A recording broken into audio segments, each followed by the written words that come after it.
Hello दोस्तों, बहुत बहुत स्वागत है आप सभी का अपने चैनल टीजीटी पीजीटी हिंदी साहित्य सागर पर। आज हम हिंदी साहित्य का सरल इतिहास पुस्तक पढ़ेंगे जो कि विश्वनाथ त्रिपाठी का है। अगले वीडियो में हमने छायावादी युग की प्रवृत्तियों के बारे में बात किया था। आज हम छायावादी युग के प्रमुख कवियों प्रसाद निराला पंत और महादेवी वर्मा का संक्षिप्त परिचय देखेंगे। और अगर आप चैनल पर नए हैं तो प्लीज़ चैनल को सब्सक्राइब जरूर कर लीजिएगा। डिस्क्रिप्शन बॉक्स में हम टेलीग्राम लिंक दे देंगे, आप उससे ज्वाइन जरूर कर लीजिएगा ताकि आपको सारे वीडियो एक जगह मिलती रहे और आपको वीडियो की लिंक मिलती रहेगी। ठीक है, चलिए शुरू करते हैं। जयशंकर प्रसाद। चैनल को सब्सक्राइब जरूर कर लीजिएगा और कमेंट में जरूर बताइएगा आपको यह वीडियो लेक्चर कैसा लगा, और वीडियो को लास्ट तक जरूर देखिएगा, बहुत ही इम्पोर्टेंट पुस्तक है ये। ठीक है, जयशंकर प्रसाद 1889-1937 इनका समय है। जयशंकर प्रसाद का जन्म काशी के प्रतिष्ठित व्यापारी परिवार में हुआ था। इन्होंने प्रारंभिक काव्य रचना ब्रज भाषा में की थी। जयशंकर प्रसाद ने प्रारंभिक काव्य रचना ब्रज भाषा में की। ये मूलतः मादकता और आनंद के कवि हैं। पूछा जा सकता है मादकता और आनंद के कवि कौन है? जयशंकर प्रसाद। इनकी प्रारंभिक कविताओं में संकोच का भाव है। बाद में अपने मन के गहरे विषाद को इन्होंने आंसू में लोक मंगल की भावना से जोड़ा है। जयशंकर प्रसाद तीस कचोट और जगत की नाश्वरता के समक्ष मानव जीवन की नगण्यता के बोध के कवि हैं। कभी कभी उनमें सूफी कवियों जैसी उत्कृष्ट वेदना का भाव पाया जाता है। जयशंकर प्रसाद दार्शनिक कवि हैं। उन्होंने अपने इतिहास और दर्शन के ज्ञान को कामायनी में प्रबंध योजना के से समन्वित करके अभिव्यक्त किया है। कामायनी मानव के बाह्य और आंतरिक विकास का कथा काव्य है जो अंत में शैव आनंदवादी दर्शन में समाधान ढूंढता है। यद्यपि इस विशद कृति पर अनेक आधुनिक विचारों का प्रभाव है। इनकी प्रसिद्ध काव्य कृतियां हैं कानन कुसुम। इनकी काव्य को क्रम से भी लगाने के लिए पूछा जा सकता है, तो इसका प्रकाशन वर्ष जरूर से ध्यान दीजिएगा। ठीक है, कानन कुसुम 1912, प्रेम पथिक 1913, महाराणा का महत्व 1914, चित्राधार 1918, आंसू 1926, झरना 1927, लहर 1935 और कामायनी 1937।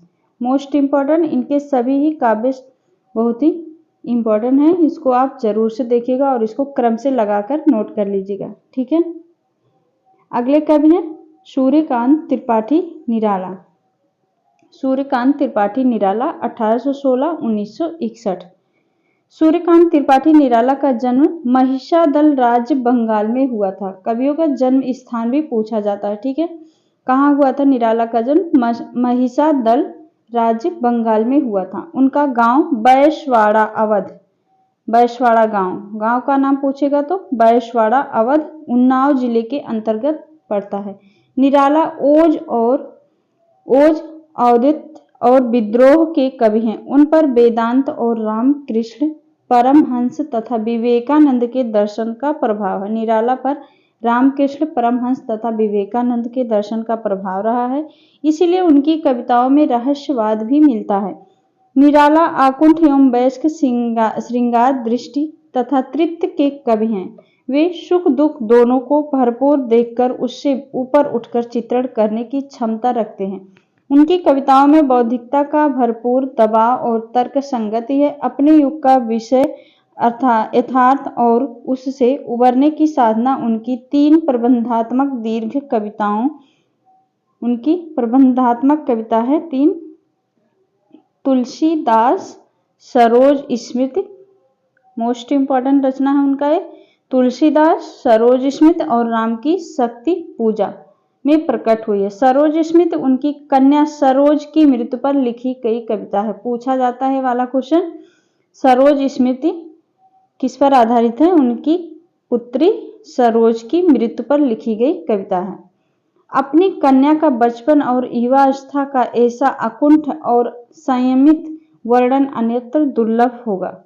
निराला हिंदी में मुक्त छंद के लिए प्रसिद्ध है। मुक्त छंद के लिए प्रसिद्ध है निराला। वे स्थितियों के से कम शब्दों द्वारा अधिक से अधिक भाव पक्ष प्रकट करते हैं। नाद योजना का उनकी काव्यात्मक में विशिष्ट स्थान है, इसीलिए उन्होंने कविता में कभी-कभी दुरूहता आ जाती है। उनकी कविता में कभी-कभी दुरूहता आ जाती है। निराला में प्रारंभ से ही छायावाद के साथ साथ सरल और बोलचाल की भाषा में जीवन के विषय यथार्थ को अभिव्यक्त करने की प्रवृत्ति रही है। यह महत्व निराला को ही प्राप्त है कि नई हिंदी कविता की सभी प्रवृत्तियों के कवि अपना संबंध उनसे जोड़ने में गौरव का अनुभव करते हैं। उनकी प्रसिद्ध काव्य कृति है अनामिका 1923, परिमल 1930, गीतिका 1936, अपरा, कुकुरमुत्ता, अड़िमा, बेला, नए पत्ते उनकी काव्य कृतियां हैं निराला की। इसका क्रम भी लगाने के लिए आ सकता है, इसका प्रकाशन वर्ष के अनुसार क्रम जरूर लगा लीजिएगा, ठीक है। अगले कवि हैं जो कि मोस्ट इंपॉर्टेंट कवि हैं, ये सुमित्रा नंदन पंत 1900 से 1977। सुमित्रा नंदन पंत का जन्म अल्मोड़ा जिले के, कहाँ हुआ था इनका जन्म? अल्मोड़ा जिले के कौशानी नामक मनोरम स्थान पर हुआ था। उनकी कविता में प्रकृति को विशेष महत्व है। पंत जी प्रधानता संवेदनशील इंद्रिय बोध के कवि हैं। छायावादी कवियों में सबसे सहज, अंततः तत्काल स्वीकार्य और लोकप्रिय होने वाले कवि पंत थे। उनकी कविता ने छायावाद को प्रतिष्ठित करने में महत्वपूर्ण भूमिका निभाई। उनकी काव्य चेतना के कई मंजिलें तैयार की गई हैं। युग बोध के अनुसार अपनी काव्य भूमि का विस्तार करते रहना पंत की काव्य चेतना की विशेषता है। प्रारंभ में वे प्राकृतिक सौंदर्य के से अभिभूत थे, फिर मानव सौंदर्य से, प्रारंभ में प्रकृति सौंदर्य से, फिर मानव सौंदर्य से। मानव सौंदर्य ने उन्हें समाजवाद की ओर आकृष्ट किया। समाजवाद से वे अरविंद दर्शन की ओर प्रवृत्त हुए। वे मानवतावादी कवि थे जो मानव इतिहास के नित्य विकास में विश्वास करते थे। वे अतिवादिता एवं संकीर्णता के घोर विरोधी थे। उनका अंतिम काव्य लोकायतन है। पूछा जाता है पंत का अंतिम काव्य कौन सा है? लोकायतन, जो उनके परिपक्व चिंतन को समेट देता है। उनकी प्रमुख काव्य कृतियां हैं। इसका प्रकाशन वर्ष के अनुसार क्रम से जरूर लगाइएगा। पंत की हर बार परीक्षा में पूछा जाता है। काव्य कृतियां हैं उच्छ्वास 1922, पल्लव 1927, बीड़ा 1927, ग्रंथि 1939, गुंजन 1932, युगांत 1937, युगबाणी 1929, ग्राम्या 1940, स्वर्ण धूल, स्वर्ण किरण 1950। अगले कवि हैं, कवित्री हैं महादेवी वर्मा 1907-1987। महादेवी वर्मा का जन्म फर्रुखाबाद में हुआ था। पूछा जाता है इनका जन्म स्थान फर्रुखाबाद।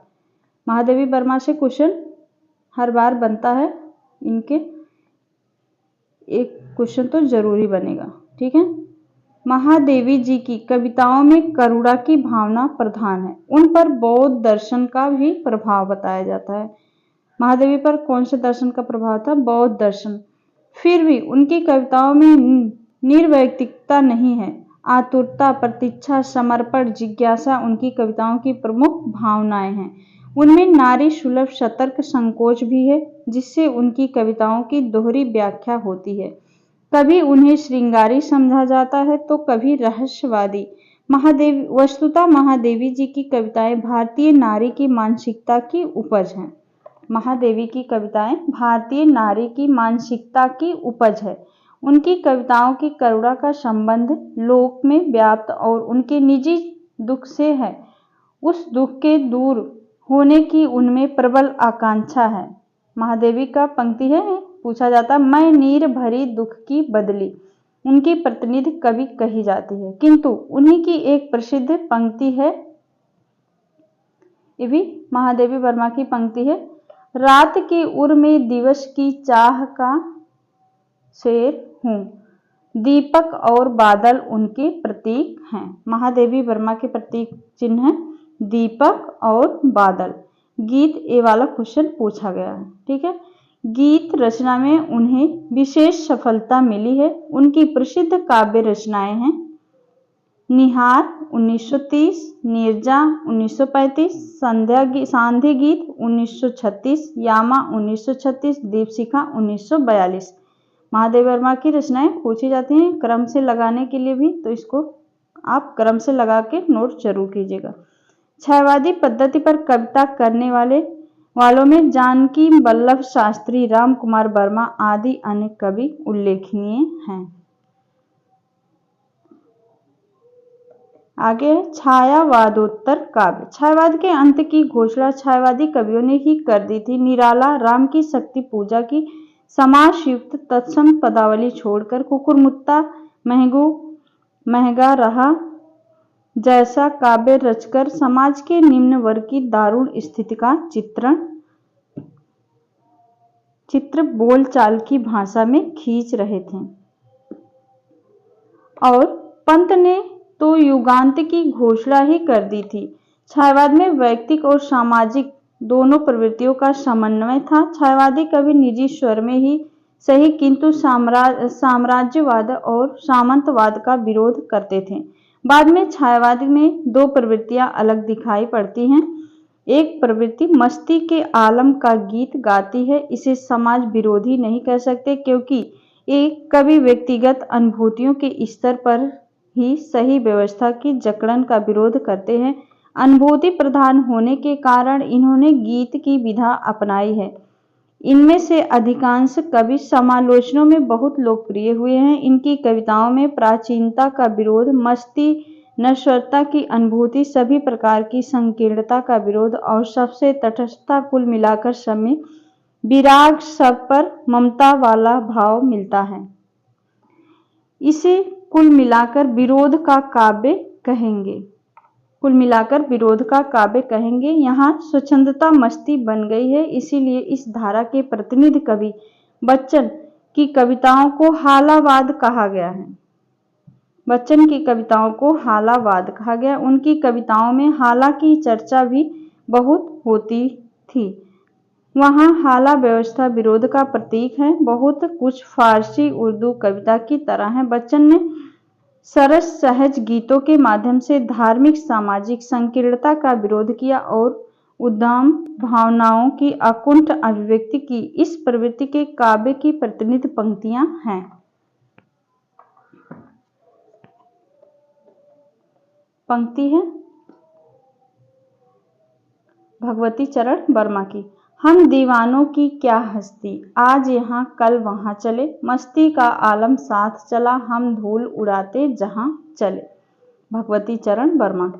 यह पंक्ति मस्ती के दूसरे गायक भगवती चरण वर्मा की है। बालकृष्ण शर्मा, नवीन दिनकर, नरेंद्र शर्मा, रामेश्वर शुक्ल अंचल और गोपाल सिंह नेपाली में भी यह मस्ती पाई जाती, किंतु इनमें से अधिकांश प्रगतिशील भावनाओं के कवि हैं। छायावादी काव्य धारा के समानांतर राष्ट्रीय भावनाओं की एक ऐसी भी काव्य धारा चल रही थी जिसमें कल्पना की उतनी उड़ान और लाक्षणिक प्रतीकात्मकता नहीं थी, किंतु राष्ट्रीय भावनाओं की सहज अभिव्यक्ति थी। ऐसे कवियों में नवीन दिनकर, माखनलाल चतुर्वेदी, सुभद्रा कुमारी चौहान प्रमुख हैं। बालकृष्ण शर्मा, नवीन दिनकर और माखनलाल चतुर्वेदी प्रधानतः राष्ट्रीय भावनाओं के ओजस्वी कवि हैं। दिनकर, माखनलाल चतुर्वेदी, बालकृष्ण शर्मा, नवीन राष्ट्रीय भावनाओं के ओजस्वी कवि हैं। इन कवियों की बाणी अग्निगर्भा है। नवीन और दिनकर छायावादी युग के कवि हैं, किंतु इनकी शैली अपेक्षाकृत सहज है। ये लाक्षणिक प्रतीकात्मकता का उतना उपयोग नहीं करते। नवीन स्वयं स्वतंत्रता सेनानी थे। उन्होंने स्वाधीनता आंदोलन की विविध मना स्थितियों पर उद्बोधपरक और मार्मिक कविताएं लिखी हैं। आज खड़क की धार, कुंठित और कभी कुछ ऐसी तान सुनाओ उनकी प्रसिद्ध कविता है। बालकृष्ण शर्मा, नवीन की कविता है। आज खड़क की धार, कुंठित और कभी कुछ ऐसा तान सुनाओ उनकी प्रसिद्ध कविता है। स्वतंत्र भारत में उनका प्रबंध काव्य उर्मिला छपा। अगले कवि हैं रामधारी सिंह दिनकर 1908-1974। रामधारी सिंह दिनकर ओजस्वी और राष्ट्रीय भावनाओं के कवि के रूप में विख्यात है। रेणुका, हुंकार आदि उनके प्रसिद्ध काव्य संग्रह हैं। हिमालय पर लिखी गई उनकी कविता अत्यंत प्रसिद्ध हुई है। स्वतंत्र भारत में भी काव्य रचना में रत थे। दिनकर में साम्राज्यवाद और सामंतवाद की अमानवीयता के विरुद्ध घोर असंतोष और क्षोभ की भावना थी। वे अहिंसा को सर्वत्र उचित नहीं मानते। वे एक प्रकार से अधैर्य के कवि हैं। स्वतंत्र भारत में अनेक प्रसिद्ध रचनाएं छपी, जिनमें कुरुक्षेत्र, परशुराम की प्रतीक्षा और उर्वशी प्रसिद्ध है। रामधारी सिंह दिनकर का है कुरुक्षेत्र, परशुराम की प्रतीक्षा, उर्वशी। कुरुक्षेत्र में युद्ध पर विचार किया गया है। कुरुक्षेत्र में युद्ध पर विचार किया गया। स्पष्टतः यह रचना द्वितीय विश्व युद्ध की विभीषिका से प्रेरित है। कुरुक्षेत्र द्वितीय विश्व युद्ध से पूछा जा सकता है। उर्वशी नर नारी के सनातन यौन संबंधों को मनोवैज्ञानिक के दृष्टि से देखने वाला श्रृंगारी काव्य है। उर्वशी इसमें ऐतिहासिक दृष्टिकोण भी अपनाया गया है। अगले कवि हैं माखनलाल चतुर्वेदी। माखनलाल चतुर्वेदी 1889-1968। माखनलाल चतुर्वेदी राष्ट्रीय भावनाओं के ओजस्वी कवि हैं। उन्होंने एक भारतीय आत्मा उपनाम से ओजपूर्ण राष्ट्रीय कविताएं लिखी। किस नाम से लिखा था? एक भारतीय आत्मा उपनाम से ओजपूर्ण राष्ट्रीय कविताएं लिखी। किंतु वे राष्ट्रीय कविताओं में भावनाओं को कभी कभी इतने सूक्ष्म सादृश्य विधान के आधार पर प्रकट करते हैं कि कविताएं दुरूह हो जाती हैं और रहस्यमय हो उठती हैं। इस शैली के वे विशिष्ट और अकेले कवि हैं। उन्होंने सहज ढंग से अत्यंत मार्मिक राष्ट्रीय कविताएं भी लिखी हैं। पुष्प की अभिलाषा ऐसी ही अत्यंत लोकप्रिय एवं प्रेरक कविता है। पुष्प की अभिलाषा, माखनलाल चतुर्वेदी। अगले कवि हैं नरेंद्र शर्मा। नरेंद्र शर्मा 1913-1989। नरेंद्र शर्मा ने अनेक उत्कृष्ट कविताएं लिखी हैं। वे जीवन की जटिल स्थितियों को सरल छंदोबद्ध पंक्तियों में प्रस्तुत करने की क्षमता रखते। प्रकृति चित्रण में वे पंत के अनुगामी हैं। नरेंद्र शर्मा स्वाधीनता आंदोलन के सिलसिले में जेल गए। बाद में वे समाजवादी विचारधारा और प्रगतिशील काव्यधारा के घनिष्ठ रूप में से जुड़े। पंत के साथ उन्होंने रूपाभ पत्रिका का संपादन भी किया था। नरेंद्र शर्मा ने पंत के साथ रूपाभ पत्रिका का संपादन भी किया। बाद में वे फिल्मों के लिए गीत गाने लगे थे। वहां भी उनकी प्रतिभा धूमिल नहीं पड़ी। पलाश वन प्रवासी के गीत उनके प्रसिद्ध काव्य संकलन है। इंपॉर्टेंट है पलाश का वन प्रवासी के गीत। श्रीमती सुभद्रा कुमारी चौहान की राष्ट्रीय और ओजस्वी कविताएं अत्यंत लोकप्रिय हुई। विशेषतः झांसी की रानी पर लिखा गया उनका वीर काव्य बैलेट ऐसी प्रसिद्ध शायद ही किसी अन्य कविता को मिली। सोहनलाल चतुर्वेदी ने भी राष्ट्रीय भावनाओं से ओतप्रोत कविताओं की रचना की। प्रगतिशील काव्य, आगे है प्रगतिशील काव्य। 1930 के आसपास राष्ट्रीय स्वाधीनता आंदोलन में नया उभार आया। देश में किसान मजदूरों के आंदोलन तेज हुए और कांग्रेस के वामपंथी रुझान प्रभावशाली हुआ। उधर रूस से समाजवादी राज्य की स्थापना हो गई थी और मार्क्सवादी विचारों की लहर एशिया के देशों में भी चल रहा था। ऐसी स्थिति में 1936 में प्रगतिशील लेखक संघ का अधिवेशन हुआ था 1936 में, जिसके सभापति प्रेमचंद थे। 1936 में प्रगतिशील लेखक संघ का अधिवेशन हुआ जिसके सभापति प्रेमचंद थे। बाद में रविन्द्रनाथ ठाकुर, जवाहरलाल नेहरू, श्रीपाद अमृत डांगे जैसे प्रसिद्ध व्यक्ति भी इसके सभापति बने। रविन्द्रनाथ ठाकुर, जवाहरलाल नेहरू, श्रीपाद अमृत डांगे। प्रगतिशील चेतना का प्रादुर्भाव तो आधुनिक हिंदी साहित्य में भारतेंदु के साथ ही हो गया था, किंतु अब उसे एक संबंध विचारधारा में भी मिल गई। भारत जैसे निर्धन देश की जनता के हृदय में समाजवादी विचारधारा के प्रति बहुत आकर्षण उत्पन्न हुआ। इस विचारधारा ने स्वाधीनता के स्वप्न को और अधिक सुस्पष्ट बनाया। इसके बाद अपने सारे उतार चढ़ाव के बावजूद प्रगतिशील काव्य धारा हिंदी की प्रमुख काव्य धारा बनी हुई है। जितनी व्यापक संवेदनशीलता इस काव्य में है, अन्यत्र नहीं है। यह काव्य धारा अपना संबंध हिंदी की भारतीय परंपरा से जोड़ती है और भावी समाज से भी वर्तमान के प्रति वह आलोचनात्मक यथार्थवादी दृष्टि अपनाती है। प्रगतिवादी काव्य धारा की प्रमुख प्रवृत्तियां इस प्रकार हैं।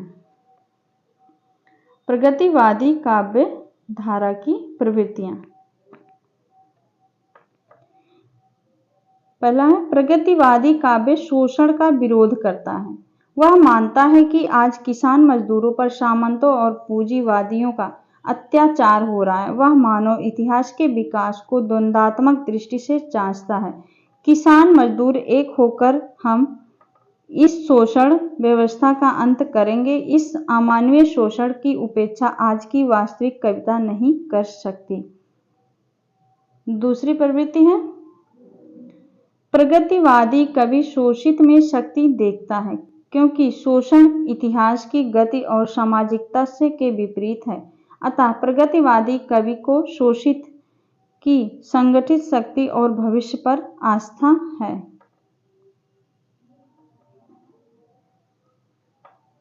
पंक्ति है, मैंने उसको जब जब देखा लोहा देखा, लोहा जैसे तपते देखा, गलते देखा, ढलते देखा, मैंने उसको गोली जैसे चलते देखा। केदारनाथ अग्रवाल की पंक्ति है। नया सौंदर्य बोध। प्रगतिवादी कवि श्रम में सौंदर्य देखता है। प्रगतिवादी कवि की पंक्ति है, यहाँ पर प्रवृत्ति है नया सौंदर्य बोध। प्रगतिवादी कवि श्रम में सौंदर्य देखता है। उसका सौंदर्य बोध सामाजिक मूल्यों और नैतिकता से रहित नहीं, वह अलंकृत या असहज में नहीं, सहज सामान्य जीवन और स्थितियों में सौंदर्य देखता है। खेत में काम करती हुई किसान नारी का यह चित्र इस तरह का है। अगला था वो केदारनाथ का पंक्ति, केदारनाथ अग्रवाल का था। यहाँ पे ये पंक्ति है रामविलास शर्मा की। बीच बीच में सहसा उठकर खड़ी हुई वह युवती सुंदर लग रही थी। पानी झुककर सीधी करके कमर वह पल भर, इधर उधर वह पेड़ हटाती, रुकती जल की धार बहाती। रामविलास शर्मा। व्यंग। अगली प्रवृत्ति है व्यंग। सामाजिक आर्थिक विषमता का चित्रण करने से रचना में व्यंग्य आ जाना स्वाभाविक है। व्यंग्य ऊपर ऊपर हास्य लगता है, किंतु वह अंततः करुणा उत्पन्न करता है। इसीलिए सामाजिक व्यंग्य अमानवीय शोषण सत्ता का सदैव विरोध करता है। प्रगतिशील कवियों में व्यंग्य तो सबके यहाँ मिल जाएगा, किंतु नागार्जुन इस क्षेत्र में सबसे आगे हैं। एक देहाती मास्टर दुखरन, उसके शिष्यों और मदरसों की यह तस्वीर नागार्जुन ने इस प्रकार खींची है। किसकी खींची है? देहाती मास्टर दुखरन, उसके शिष्यों मदरसे की तस्वीर खींची है नागार्जुन ने। घुन खाए सह तीरों पर की 12 खड़ी विधाता वाचे, फटी भीत है छत है चूती, आले पर बिस्तुइया नाचे, आले पर बिस्तुइया नाचे, लगा लगा बेबस बच्चों पर मिनट मिनट में 5 तमाचे। इसी तरह से दुखरन मास्टर गढ़ता है आदम से सांचे।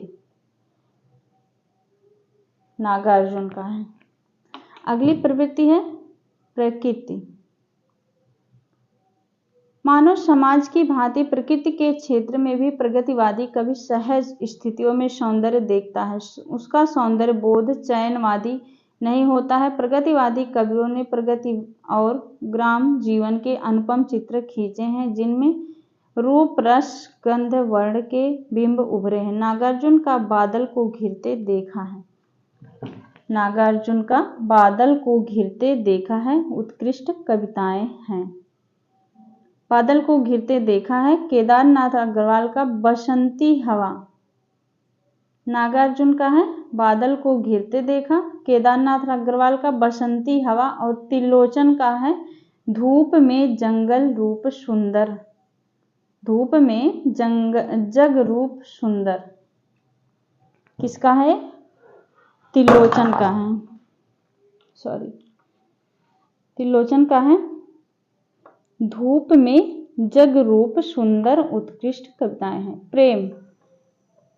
प्रगतिवादी कवियों में प्रेम को सामाजिक पारिवारिक रूप में देखा गया है। वर्ग विभक्त समाज में प्रेम सहज नहीं हो पाता। प्रेम वर्ग भेद वर्ण भेद को मिटाता है। प्रगतिवादी कवि प्रेम की पीड़ा का एकांतिक चित्रण करता है किंतु वह वास्तविक जीवन संदर्भों में होता है। अतः उसका एकांत भी समाजोन्मुख होता है। जैसे त्रिलोचन का यह अकेलापन। किसका है ये? त्रिलोचन का। आज मैं अकेला हूँ, अकेले रहा नहीं जाता। जीवन मिला है यह रतन मिला है, यह फूल में मिला है, यह धूल में मिला है, यह मोल तोल इसका अकेले कहाँ नहीं जाता। आज मैं अकेला हूँ। त्रिलोचन।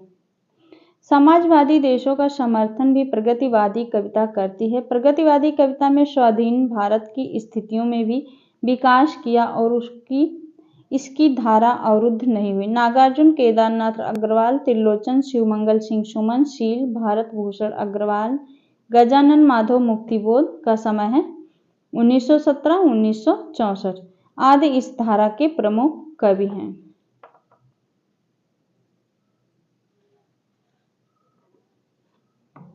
(1943) में अज्ञे द्वारा संपादित तार सप्तक प्रकाशित हुआ। इसमें 7 कवि संकलित थे। अज्ञे द्वारा संपादित तार सप्तक 1943। इसमें 7 कवि थे। कौन कौन से थे पूछा जाता है। प्रथम तार सप्तक में कौन कौन कवि थे? गजानन माधव मुक्तिबोध, रामविलास शर्मा, नेमीचंद जैन, गिरजा कुमार माथुर, भारत भूषण अग्रवाल, प्रभाकर माचवे और सच्चिदानंद हीरानंद वात्स्यायन अज्ञे। इनमें से अधिकांश प्रगतिवादी थे।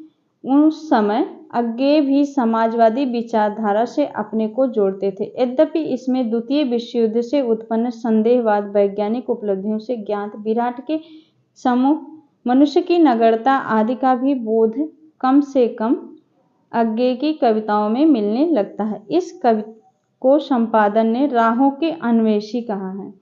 इन कवियों को संपादक ने राहों का अन्वेषी कहा है। लेकिन कुल मिलाकर तार सप्तक प्रगतिवादी चेतना की कविताओं का संकलन है। तार सप्तक के कवियों को संपादक ने क्या कहा है? राहों के अन्वेषी। लेकिन कुल मिलाकर तार सप्तक प्रगतिवादी चेतना की कविताओं का संकलन है।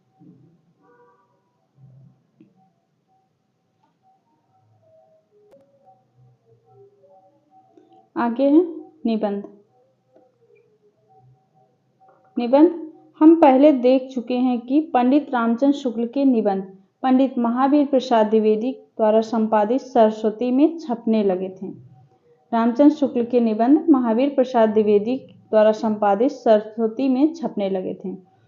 उन्होंने निबंध में प्रस्तुत सूत्रों की उपमा पत्तों की नसों से दी है।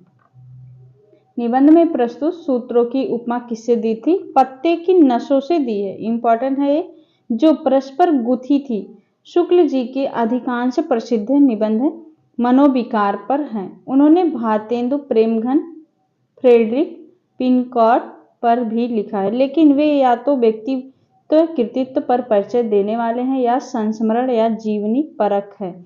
निबंधकार के रूप में शुक्ल जी का योगदान मनोविकार संबंधी निबंधों के कारण है। इन निबंधों का संग्रह पहले विचार वीथी के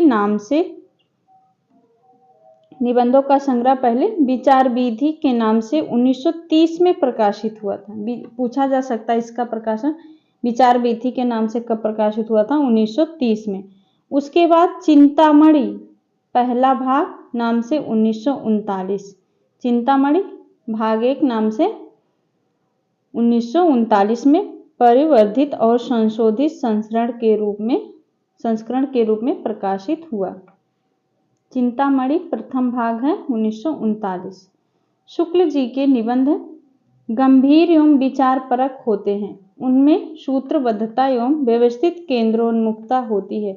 मनोविकार की परिभाषा करना कठिन होता है, किंतु शुक्ल जी प्रायः निबंध का प्रारंभ परिभाषा से करते हैं। यहाँ उनका कोशकार रूप सामने आता है। वे कोई सूत्र एक वाक्य में प्रस्तुत कर देते हैं और फिर उसकी व्याख्या में प्रवृत्त होते हैं। व्याख्या करके वे आवश्यकता अनुसार सामान्य जीवन खंड से कोई दृष्टांत भी प्रस्तुत कर देते हैं। इससे निबंध का वह सूत्र हृदयंगम हो जाता है। शुक्ल जी मनोविकारों का विश्लेषण परीक्षण जीवन के अनुभव के आधार पर करते हैं। पुस्तकीय ज्ञान के आधार पर वे निर्णय नहीं देते। वस्तुतः उनके मनोवैज्ञानिक निबंध उनके काव्य शास्त्रीय एवं समालोचकीय चिंतन की ही भूमिका है। निबंधों से उनके देश प्रेम के स्वरूप का भी पता चलता है। वे देश प्रेम को देश की प्रकृति, देश की भाषा, संस्कृति, देश के लोगों के संदर्भ में पहचानते हैं। उन्होंने अपने प्रसिद्ध निबंध, रामचंद्र शुक्ल का प्रसिद्ध निबंध है लोभ और प्रीति में देश प्रेम की व्याख्या मनोविकार के रूप में की है। लोभ और प्रीति में देश प्रेम की व्याख्या मनोविकार के रूप में की है। उन्होंने करुणा को प्रेम से जोड़ा है। शुक्ल जी के निबंधों की भाषा बहुत कसी हुई, तथ्य निरूपणी एवं उपयुक्त होती है। वस्तुतः उनके निबंध लेखन में से खड़ी बोली गद्य गंभीर विचारों की अभिव्यक्ति का समर्थ माध्यम बना। शुक्ल जी के निबंधों में गंभीर विचारों के बीच विशेषता दृष्टांत प्रस्तुत करते समय व्यंग्य विनोद के छींटे भी होते हैं। उनका व्यंग्य शिष्ट किंतु प्रभाव में अचूक होता है। इस समय रविंद्रनाथ के प्रभाव से भावात्मक शैली में निबंध लिखे गए। वे रहस्योन्मुख होते थे। उन्हें आध्यात्मिक भी समझा जा सकता था और श्रृंगारी भी। निबंधों में वह या वे को संबोधित किया जाता है। कभी कभी तुमको भी, जैसे 1926 में प्रकाशित देव शर्मा का अभय की पुस्तक तरंगित हृदय का यह वाक्य देखिए, हे आनंद घन, तुम ही यदि ऊपर से सहस्त्रों शीतल धाराओं में मूसलाधार इस पर बरसो, तभी इस अग्नि कुंड के बुझने की कुछ संभावना है। ये वाला कहाँ से लिया गया है? तरंगित हृदय का है। देव शर्मा की अभय पुस्तक तरंगित हृदय की यह वाक्य है, हे आनंद घन, तुम ही यदि ऊपर से सहस्त्रों शीतल धाराओं में मूसलाधार इस पर बरसो, तभी इस अग्नि कुंडी में बुझने की कुछ संभावना है। राय कृष्णदास की साधना, छायापथ, वियोगी हरि की भावना आदि इसी शैली की भावमय गद्य रचनाएं हैं। इन्हें गद्य गीत भी कहा गया है। अतीत में रमने की प्रवृत्ति महाराज कुमार रघुवीर सिंह के इतिहासपरक निबंधों में मिलती है। उनके निबंधों का संग्रह है शेष स्मृतियां के नाम से प्रकाशित हुआ है। रघुवीर सिंह का शेष स्मृतियां। छायावादी कवियों में प्रसाद के निबंध काव्य कला तथा अन्य निबंध में और निराला के निबंध प्रबंध प्रतिमा चाबुक। प्रसाद के निबंध है काव्य कला तथा अन्य निबंध और निराला के निबंध है प्रबंध प्रतिभा चाबुक आदि संग्रहित है। प्रसाद के निबंधों में गंभीर अध्ययन के साथ साथ विचारों की गहराई दिखाई पड़ती है। प्रसाद ने इन निबंधों में हिंदी साहित्य की अनेक प्रवृत्तियों पर मौलिक विचार प्रस्तुत किए। इनका आलोचनात्मक सहज अधिक है। निराला के निबंधों में सामाजिक साहित्यिक सरोकार के साथ व्यंग और क्षोभ मिलता है। महादेवी वर्मा के साहित्यिक निबंध महादेवी का विवेचनात्मक गद्य में संकलित है। महादेवी वर्मा का साहित्यिक निबंध महादेवी का विवेचनात्मक गद्य में संकलित है, जिनमें उन्होंने छायावाद, यथार्थवाद आदि पर विचार किया है। पंडित हजारी प्रसाद द्विवेदी के निबंध का पहला संकलन है विचार और वितर्क, 1945 में प्रकाशित हुआ। इंपॉर्टेंट है, हजारी प्रसाद द्विवेदी के निबंधों का पहला संकलन विचार और वितर्क के नाम से 1945 में प्रकाशित हुआ और अशोक के फूल 1948 में।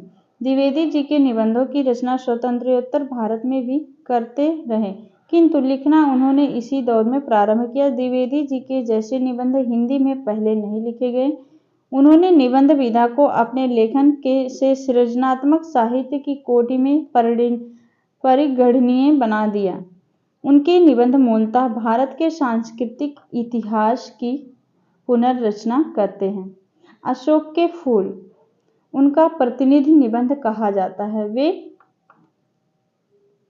वे इस फूल का सौंदर्य बताते हैं, फिर उसका इतिहास, उस इतिहास के बहाने मध्यकाल का सांस्कृतिक इतिहास, तत्कालीन जीवन और फिर सामंती वैभव का खोखलापन, उसकी अमानवीयता, अंत में अशोक के फूल की वर्तमान उपेक्षा।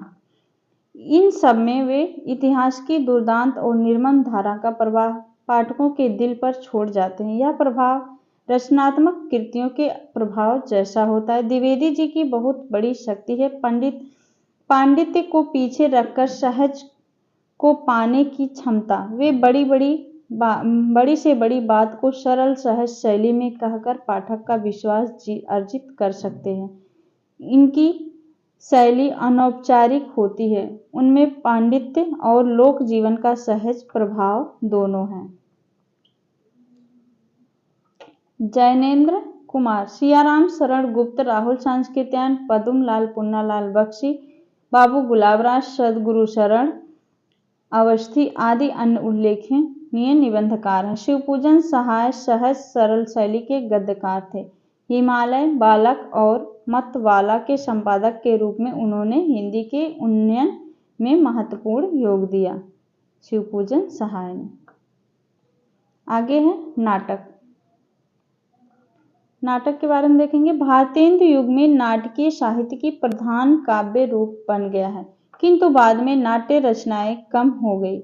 इस क्षेत्र में जयशंकर प्रसाद के महत्वपूर्ण कार्य किया है। जयशंकर प्रसाद ने नाटक में महत्वपूर्ण कार्य किया है। उनके नाटकों से हिंदी साहित्य में बहुत बड़े अभाव की पूर्ति हुई है। नाट्य रचना का विधान प्राचीन काव्य शास्त्र में विचार से किया गया है। हिंदी नाटककारों ने उस विधान को ज्यों का त्यों स्वीकार नहीं किया। नांदी, मंगलाचरण, प्रस्तावना को हटाया जाने लगा। विष्कंभक, प्रवेशक आदि का विधान छोड़ दिया गया। विदूषक के बदले कोई मनोरंजक पात्र रखा जाने लगा। सांचे में ढले हुए पात्रों के स्थान पर निजी व्यक्तित्व की विशेषताओं से युक्त पात्र आने लगे। मृत्यु और वध के दृश्य दिखाए जाने लगे। समकालीन सामाजिक राजनीतिक परिवेश एवं बोध का दबाव पात्रों, घटनाओं और घटना के उद्देश्यों पर पड़ना अनिवार्य था। इस काल में ऐतिहासिक नाटक लिखने की धूम रही। जयशंकर प्रसाद के अतिरिक्त हरिकृष्ण प्रेमी, गोविंद बल्लभ पंत, सेठ गोविंददास आदि ने ऐतिहासिक नाटक लिखे। उग्र ने महात्मा ईश नामक साहस्यपूर्ण नाटक लिखा। किस नाम से? महात्मा ईश। सामाजिक समस्याओं पर नाटक लिखने वाले लक्ष्मी नारायण मिश्र, उपेंद्र नाथ अस्क। सामाजिक समस्याओं पर नाटक लिखने वाले लक्ष्मी नारायण मिश्र, उपेंद्र नाथ अस्क तथा भुवनेश्वर प्रमुख हैं। डॉक्टर रामकुमार वर्मा ने ऐतिहासिक और सामाजिक दोनों प्रकार के नाटक लिखे हैं। ऐतिहासिक और सामाजिक दोनों प्रकार के नाटक लिखे हैं रामकुमार वर्मा। इसी समय एकांकियों का भी प्रचलन हुआ और रेडियो नाटकों का भी। प्रसाद जी के नाटकों का क्षेत्र प्राचीन हिंदू काल और प्रेमी जी का मुस्लिम काल।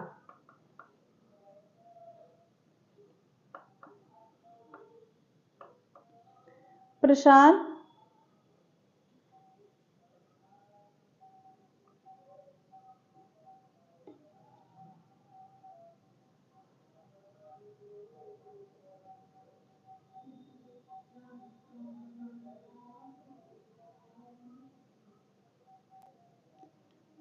के ऐतिहासिक नाटकों पर अपने समय अर्थात 20वीं सदी की समस्याओं का पूरा प्रभाव है। उनके नाटक राष्ट्रीयता, अतीत, गौरव की भावना, से परिपूर्ण हैं। उनमें सांप्रदायिक एकता तथा विश्व बंधुत्व की भावना भी दिखाई पड़ती है, जिसे अंतर्राष्ट्रीय भावना भी कह सकते हैं। चंद्रगुप्त 1931 नाटक है प्रसाद का।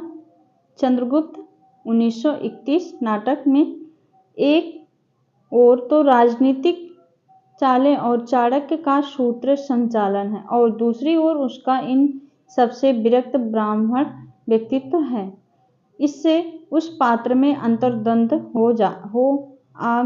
आ ही गया, शील वैचित्र भी आ गया है। स्कंदगुप्त 1928 की देवसेना ठेठ छायावादी पात्र है।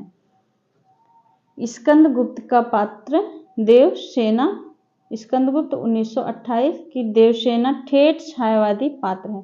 प्रसाद के नाटकों में उनका कवि मुखर है। उनके कुछ श्रेष्ठ गीत इन नाटकों में इत्र तत्र दिखलाई पड़ते हैं। प्रसाद नारी रूप के विश्वसनीय जानकार हैं। भारतीय नारी के शोषण के प्रति क्षोभ को ही व्यक्त करने के लिए उन्होंने ध्रुवस्वामिनी 1933 में लिखा।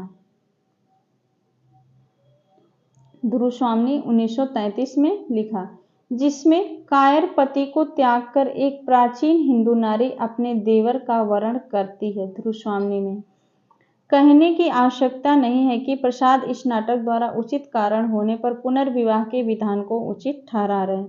प्रसाद के नाटकों पर यह आरोप लगाया जाता है कि वे अभिनय योग्य कम हैं। उनके संवाद एकरस और अधिक काव्यात्मक हैं। फिर भी प्रसाद के नाटकों का मंचन उनके जीवन काल से ही होता रहा है। प्रसाद की अन्य उल्लेखनीय नाट्य कृतियां हैं अजातशत्रु, राजश्री, विशाख, जन्मेजय का नाग्य, कामना।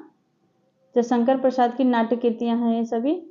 अजातशत्रु, राजश्री, विशाख, जन्मेजय का नाग्य, कामना को स्वप्न रूपक समझना उचित होगा। कामना को स्वप्न रूपक समझना उचित होगा। इसमें एक अपूर्व लोक का निर्माण किया गया है। श्री हरिकृष्ण प्रेमी के शिवा साधना और रक्षाबंधन नाटक प्रसिद्ध हैं। हरिकृष्ण प्रेमी ने नाटकों के कथोपकथन स्वाभाविक हैं। शिवा साधना छत्रपति शिवाजी के जीवन पर और रक्षाबंधन इस प्रसिद्ध है ऐतिहासिक अनुश्रित पर कि मेवाड़ की महारानी कर्मवती द्वारा राखी भेजने पर हुमायूं ने गुजरात के शासक बहादुर शाह को युद्ध में पराजित करके अपनी धर्म बहन की रक्षा की थी। रक्षाबंधन किसका है? हरिकृष्ण प्रेमी का। आधारित है दोनों नाटकों पर स्वाधीनता आंदोलन के विचारों का प्रभाव स्पष्ट है। सेठ गोविंद दास के कर्तव्य में राम और कृष्ण दोनों के चरित्रों को एक ही नाट्य में गूंथ दिया गया है। गोविंद दास का कर्तव्य, राम और कृष्ण दोनों चरित्रों को एक ही नाटक में गूंथ दिया गया है और दिखाया गया कि राम लोकहित का पालन मर्यादा के द्वारा करते हैं और कृष्ण अपनी अवसरानुकूल रणनीति द्वारा।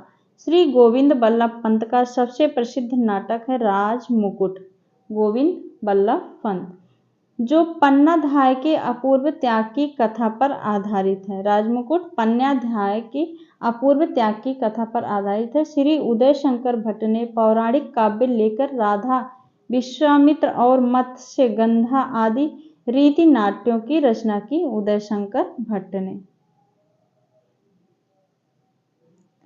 हिंदी नाटकों को एक नया मोड़ श्री लक्ष्मी नारायण मिश्र ने मुक्ति का रहस्य 1932 लक्ष्मी नारायण मिश्र और सिंदूर की होली 1934 लिख कर दिखाया।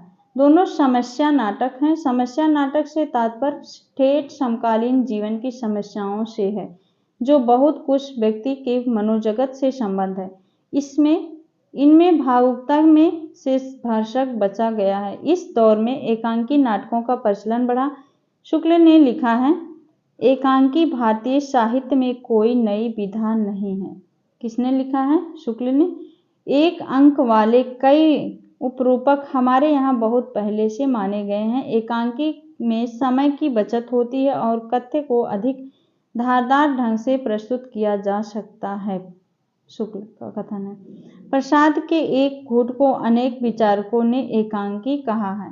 प्रसाद के एक घूंट को अनेक विचारकों ने एकांकी कहा है। कथा साहित्य में जो स्थान कहानी का है वही रूपक के क्षेत्र में एकांकी का है। रामकुमार वर्मा, उपेंद्र नाथ, भुवनेश्वर प्रसाद, भुवनेश्वर आदि एकांकी साहित्य की श्री वृद्धि की।